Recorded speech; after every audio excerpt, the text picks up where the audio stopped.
pleasure to be here, and I'm a little bit nervous. Well, I come from a city in South Brazil, Curitiba, and I'm really happy to talk about the city because the city make me happy there, and I think it's the best place to be in Brazil because the city believe me and believe in my ideas. So I'm gonna read a little bit, but wow, food is a power transforming, and we can change. We can use the food and agriculture for change a city. So in 2014, I opened the restaurants in 2011, and I started a project in 2010 to know my state and to know my city and the producer around. And today we have, the restaurant, we have 20 seats, and we have almost 100 producers who work for us. And how is to make these producers not just work for me because they are not mine, they need to be in the city, they need to be happy working, and they need to be happy in their land. So we starting to do this expedition with some other chefs.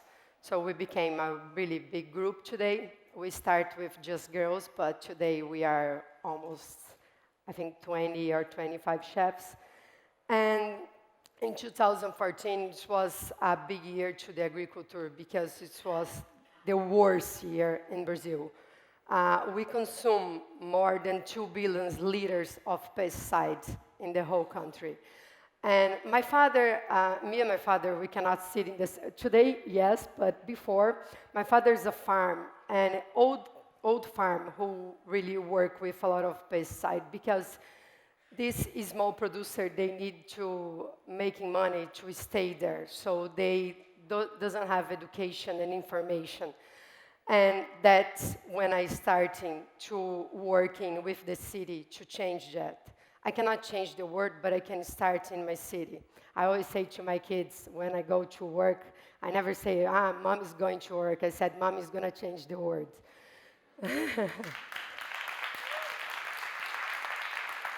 So in 2014, I went to the city, to the mayor, and then he received me and they said, I have a proposal for you.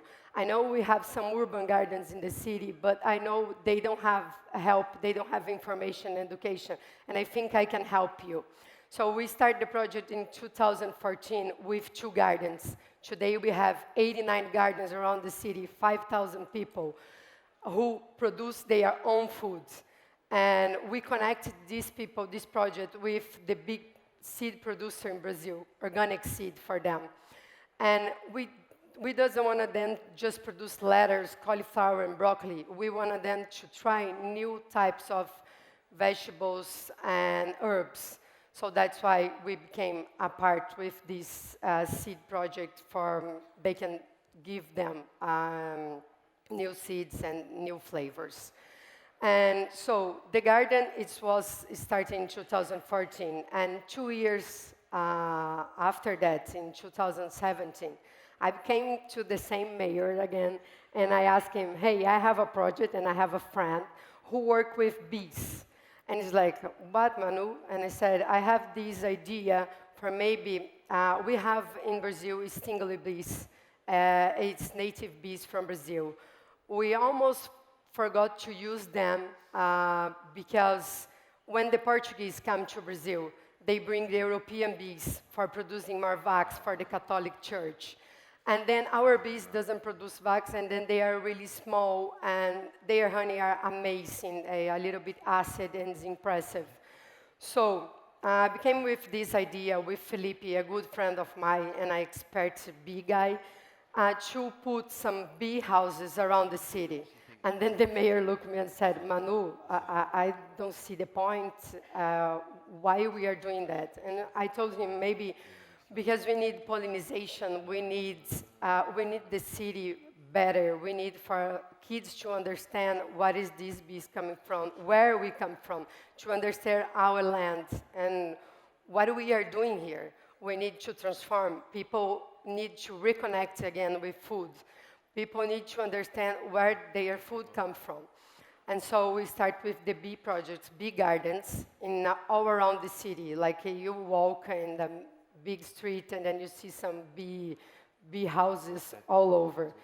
And then my father come to me and said, hey, you have your, he doesn't understand about Instagram, but he said to me, hey, my friends told me you have a lot of followers in the Instagram. Why you don't use your Instagram to inspire people? And then I decided to put these bee houses in front of the restaurants. And it was amazing because I inspired so many people around the restaurants and around the city. People started calling us and said, how can I put that in my house? How can I help? How can I do that? And we trying to reconnect the kids again. So it's another project, it's a new one. So we are working with, today we have 120 kids from the school, and they have like 1 hour to come to the garden every day during 1 week in the month to come in the garden and work with us to grab some food, understand, and they be inspired again, inspired for food and inspired to change the world. Doesn't matter where you are, or doesn't matter which your size, the size of your restaurant. I have 20 covered restaurants in Curitiba. It's not Rio and São Paulo, but it's still a big city. 2 billion people live there. But it's the thing is, if you want to do it, you just connect people. It's really important. It's not just about yourself, but it's about connecting people together. And this is our philosophy in the restaurant. It's connect people, reconnect with the land, and how important it is for the future. Well, I have a philosophy in the restaurant which is really important to me, to be proud of my origins, to be proud of my land, be proud of my family and my culture. That's my big inspiration. Food, cooking is an expression of love, knowledge, technique, authenticity, and respect. Respect for the product, for the farm, for the chef, for my apron, who I wear every day, and my family. My relationship with the vegetables is so deep because they are my inspiration. I believe that we can change the diet of a nation by taking small actions, which begins on the earth or inside our own houses. I fight for the quality of food, for the diversity, and for the work of our local farms.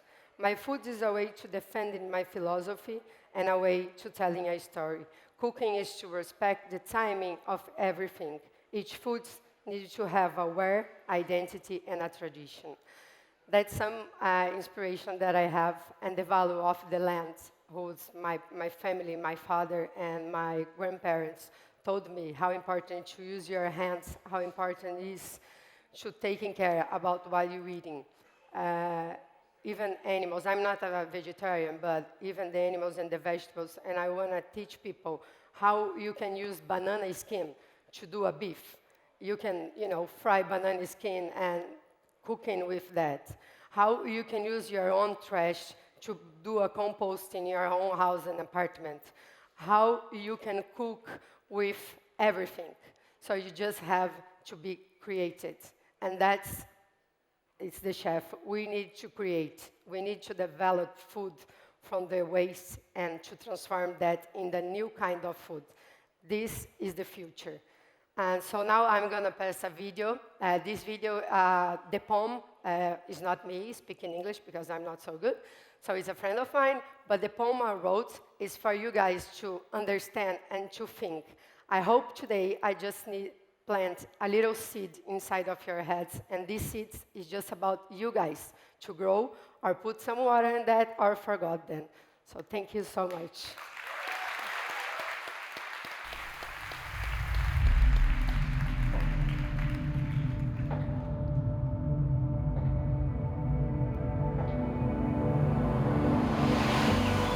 To eat is to connect with the whole.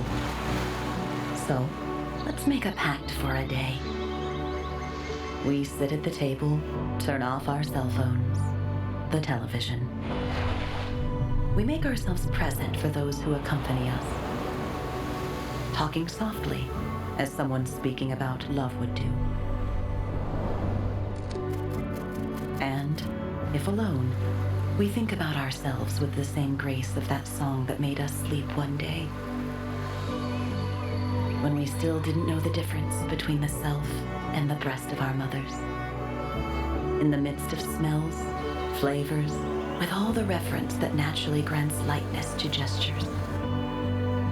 With respect for the sacred, we take the food to the mouth. The papilla dilates.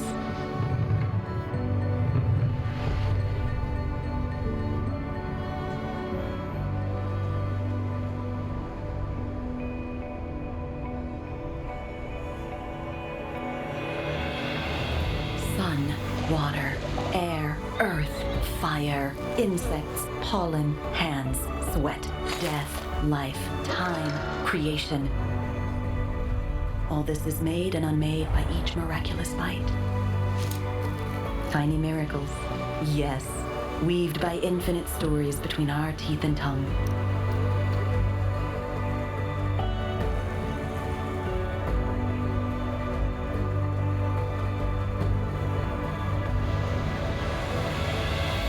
Details, so small they can lead us to the divine spark of a primordial explosion that pulsates in the food, awakening in us a cure that feeds the eyes and expands our being.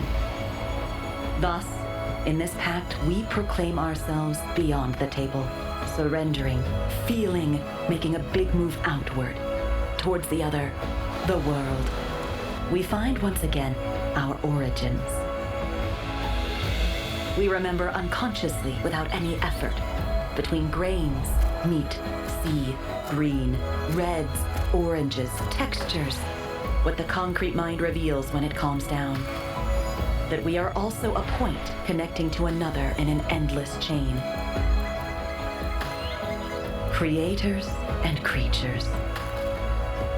We are, in essence, what feeds us. We are nature.